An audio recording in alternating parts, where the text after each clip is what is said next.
9 मई के मंसूबा साजों से कोई डील नहीं होगी। घिनौने मंसूबे के असल रहनुमा को हिसाब देना पड़ेगा। Army chief general Asim Munir ने वाजे कर दिया। कहा, खुद को मासूम जाहिर करने वाले ऐसे अनासिर के खिलाफ वाजे सबूत हैं। शरपसंदों ने दानिस्ता तौर पर शहदा की यादगारों की बेहुरमती की। आर्मी चीफ ने लाहौर गैरेजन में जिना लाइब्रेरी का इफ्तिताह किया। यादगार शहदा पर फूल रखे, शहदा को खिराज अकीदत पेश किया।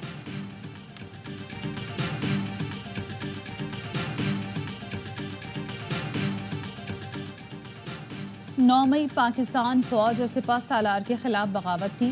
फर्द वाहिद की बादशाही अमल में लाने का मंसूबा था। जमहूरियत का खात्मा, आइन को दफन करना चाहते थे। वजीर आजम शहबाज शरीफ का वफाकी काबीना के खुसूसी इजलास से खिताब। कहा, हमला करने वाले अब चाहते हैं इस पर झूठ का पर्दा डाल दिया जाए। कौम और तारीख सानिया 9 मई के किरदारों को कभी माफ नहीं करेगी। 1 साल गुजर गया, मुजरिमों को सजा नहीं मिल सकी, ये चुपता हुआ सवाल है।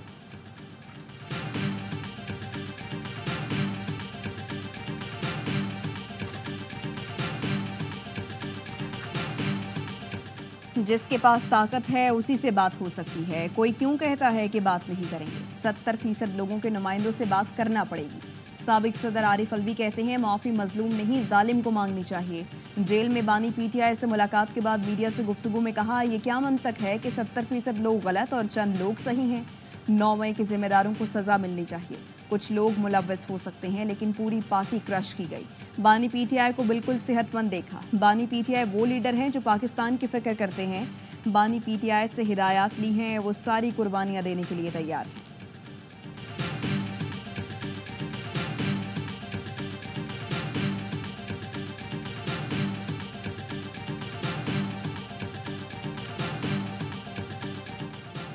मरियम नवाज ने पीटीआई को दहशतगर्द जमात करार दे दिया। वजीर आला पंजाब ने कहा, हमें कहा जा रहे हैं उनसे बात करें, दहशतगर्दों से कोई बात नहीं हो सकती।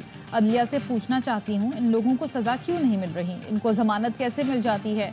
मरियम नवाज का जिना हाउस का दौरा, शहदा के अहले खाना से मुलाकात की। शहदा की याद में शम्में रोशन की गई। बड़ी तादाद में अवाम फूल लेकर जिना हाउस पहुंचे। जिना हाउस पहुंचने वालों में बच्चों की बड़ी तादाद भी थी।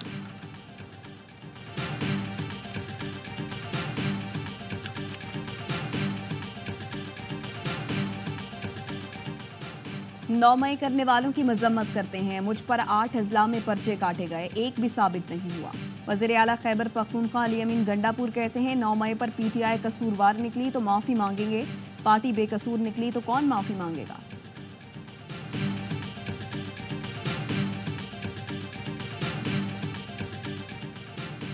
मौजूदा हुकूमत अवाम की नुमाइंदा नहीं, हम अवाम की इज्जत नफ्स का मुकदमा लेकर आए हैं।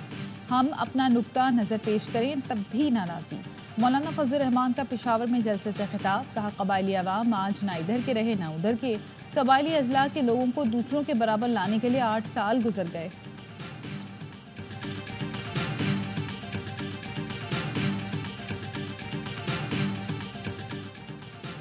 गवादर के इलाके सरबंदर में रिहायशी क्वार्टर्स पर हमला, फायरिंग करके सोए हुए 7 अफराद को कत्ल कर दिया गया।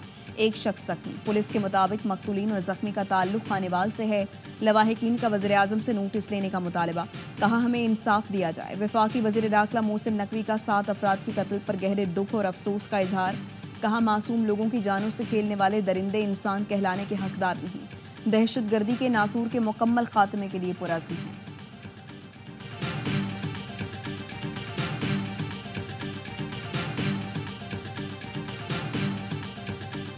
लाहौर में वकीलों पर तशद्दुद के खिलाफ वकला तंजीमों की हड़ताल। मुल्क भर में अदालती कार्रवाइयों का बॉयकॉट। हजारों मुकदमात मुतासिर, साइलिन रुल गए। वकला का कहना है, हड़ताल के बाद मुश्तरका लाएमल देंगे। वकला की हड़ताल पर चीफ जस्टिस काजी फाइज ईसा का बरहमी का इजहार। दौरान समात वकील से कहा, हड़ताल का लफ्ज यहाँ इस्तेमाल न करें, इतने जुर्माने लगाएंगे कि आप याद रखेंगे। केस अपने वक्त पर ही लगेगा। वकला का काम अदालत की मामलत करना है। कहा जाता है 20 साल से केसेस नहीं लग रहे, जब लगाते हैं तो बहाने बना लेते हैं।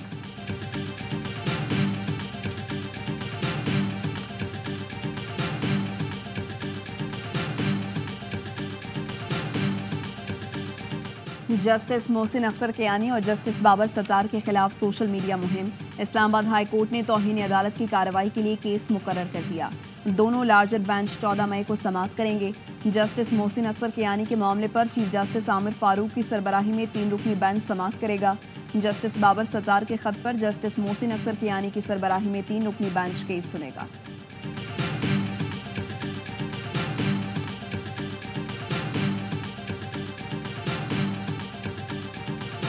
बुशरा बीबी को कैद तन्हाई में रखकर उनकी सजा को मजीद सख्त बना दिया गया। कैद तन्हाई में रखना सिर्फ सजा नहीं बल्कि टॉर्चर है। इस्लामाबाद हाई कोर्ट ने बनीगाला से अडियाला मुंतकली की दरख्वास्त का तहरीरी फैसला जारी कर दिया। कहा, रिहाइश गाह को सब जेल करार देने से बुशरा बीबी के बच्चे बासानी घर नहीं आ सकते। रिहाइश गाह को सब जेल करार देकर निजी प्रॉपर्टी का वर्चुअल कब्जा हासिल किया गया। सुप्रिंटेंडेंट ने बुशरा बीबी को lady of high sensitive category करार देकर सब जेल का हकदार समझा। उनके शौहर इसी जेल में हैं जिन्हें ये सहूलत फराहम नहीं की गई।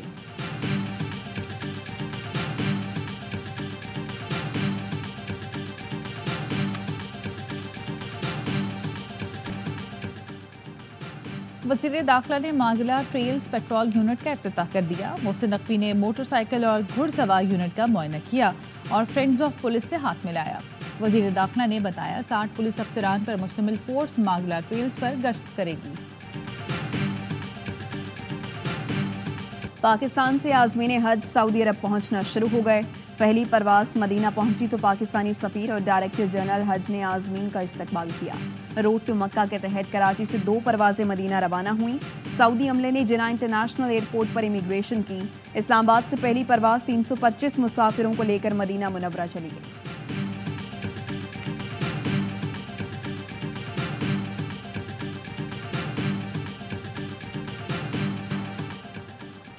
हुकूमत की नाक़िस पॉलिसियों की वजह से किसान परेशान। गंदम की सरकारी कीमत पर खरीदारी शुरू हो सकी, न किसानों को बारदाना मिला।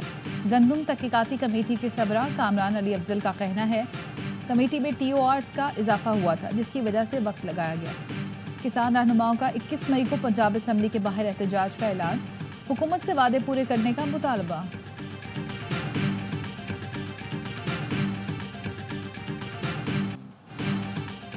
शदीद गर्मी और लोड शेडिंग में इम्तिहान देना इम्तिहान बन गया। कराची में लोड शेडिंग से इम्तिहानी मरकज़ भी महफूज न रहे। पसीने में डूबे तलबा के लिए पेपर करना मुश्किल हो गया। के इलेक्ट्रिक ने मैट्रिक बोर्ड की दरखास्त पर कान न धरा। चेयरमैन मैट्रिक बोर्ड कहते हैं कि इलेक्ट्रिक को लोड शेडिंग ना करने के लिए खत लिखे थे। वो सफ़ेद हाथी हैं, किसी की नहीं सुनते।